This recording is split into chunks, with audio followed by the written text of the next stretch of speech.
I had no intentions on coming in here and speaking on Kansas City today. I was not going to speak on the Chiefs and their playoff matchup against Houston until tomorrow. But every now and then you scroll through Instagram and you just run into something that raises the antennas. And Jason Mcintyre, yes, you did. You pushed my buttons. Now, I like the herd. I like Colin Coward. But sometimes some of these analysts just say things to move the goalposts to support whatever their agenda is.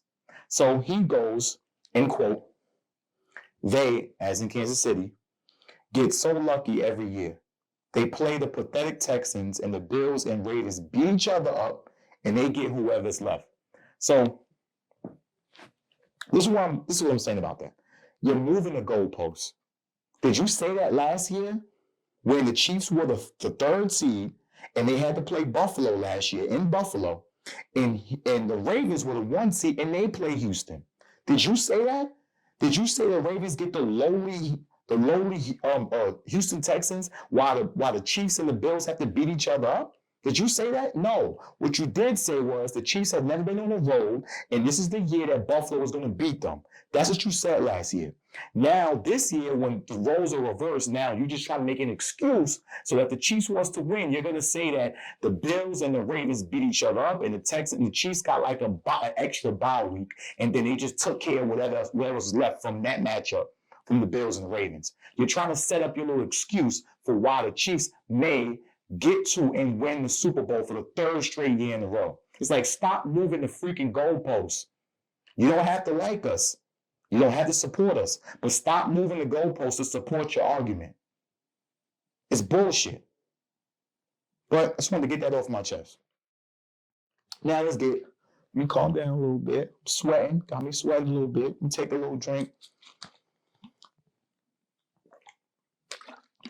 Yeah, my antenna's up.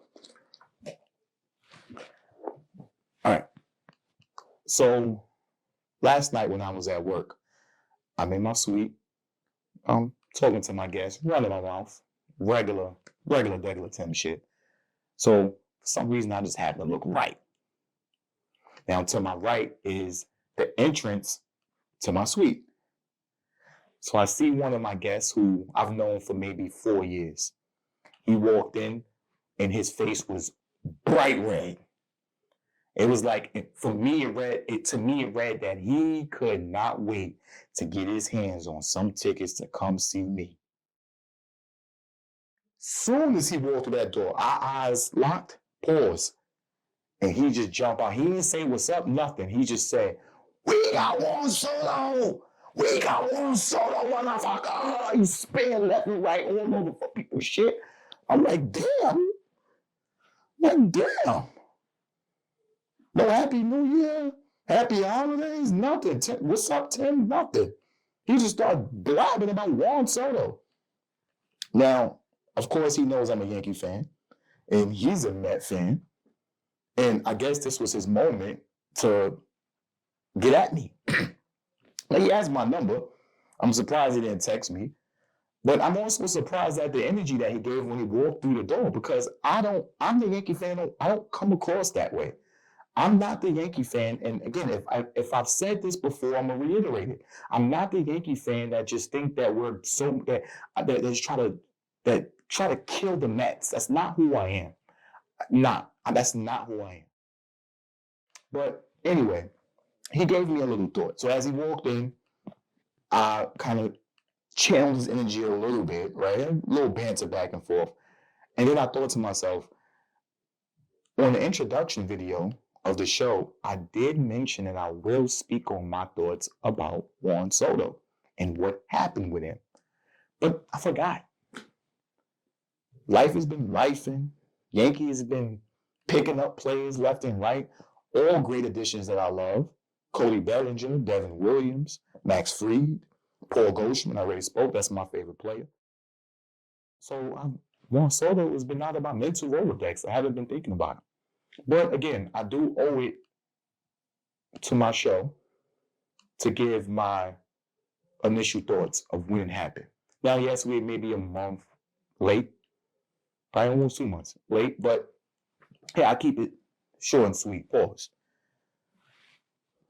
When this happened, I was at work with my good friend. He's a crazy Met fan. He's a delusional Met fan, but he's a crazy Met fan. He's the Met fan that when they're winning, you can't get rid of him. You can't. I remember when they got Verlander, and no, I'm not trying to disrespect the Mets. I'm not. I'm speaking on my friend. When they got Verlander and Scherzer, and he was telling me and my boy, he said, who gonna beat that 1-2 punch we got? The 1-2 punch, the hospital bed. Who gonna beat that? Nobody gonna beat that. He was living on the high. They beat us. He lived on the high. And then when they lose, you don't see. You can't find him. You text him, you don't answer. You call him, go straight to voicemail. At work, he put his head down when he see you.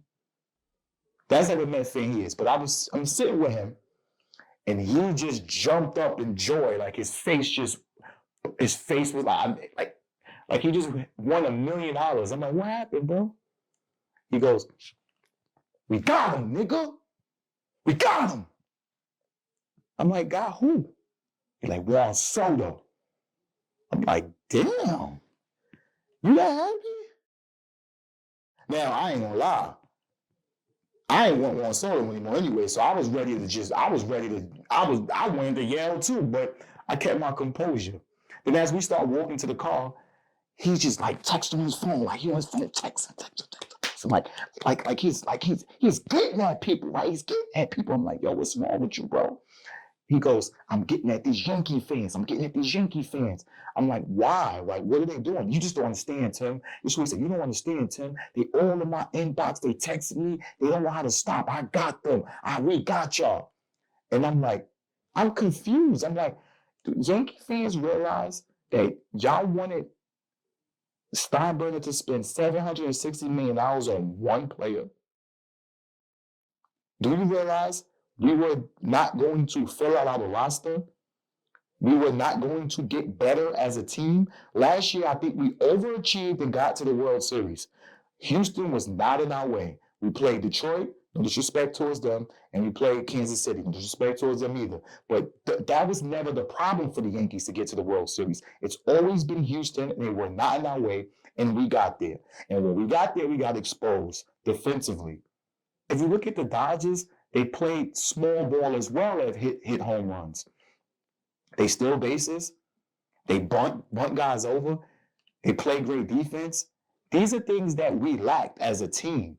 And if we were going to spend $700 and something million on one player, do you think we would have really improved like how we have now?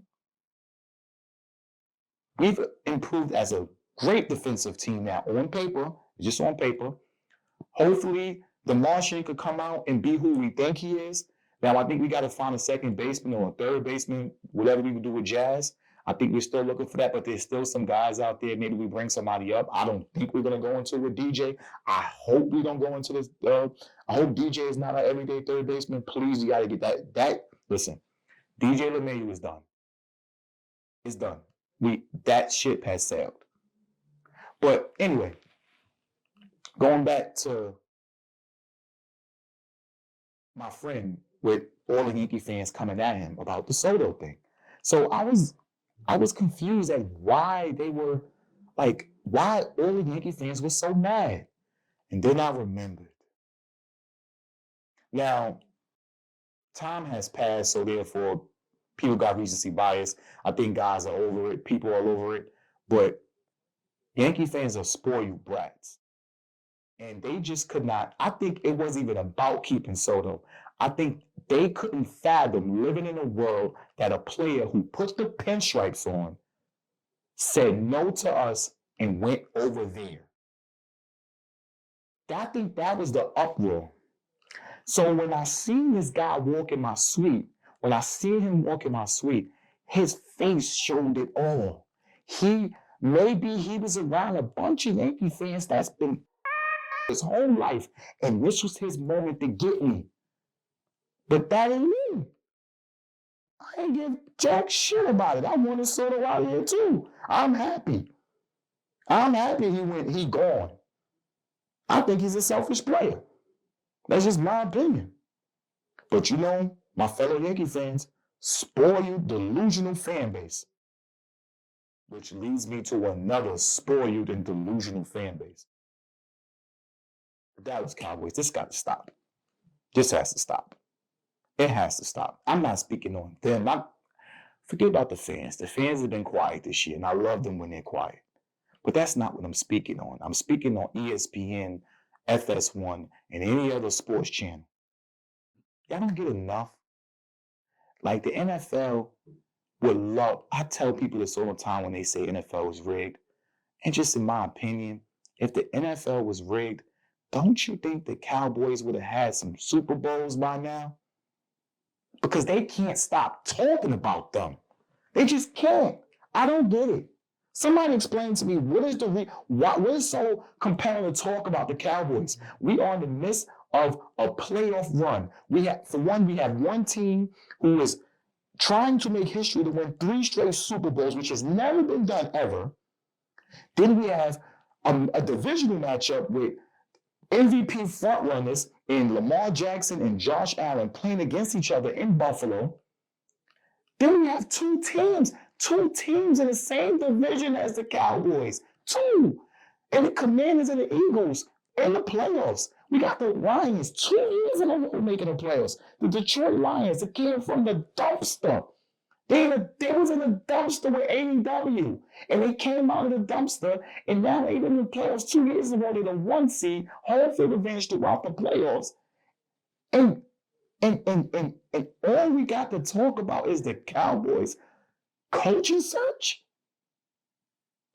The Patriots has been the team for the last 20-something years. Now, yes, they haven't been good since Brady left, but they just picked up a coach. They breezed through that. They breezed through them picking up a coach. The Raiders, they're in a coaching search right now as well. I don't hear them talking about their coach search.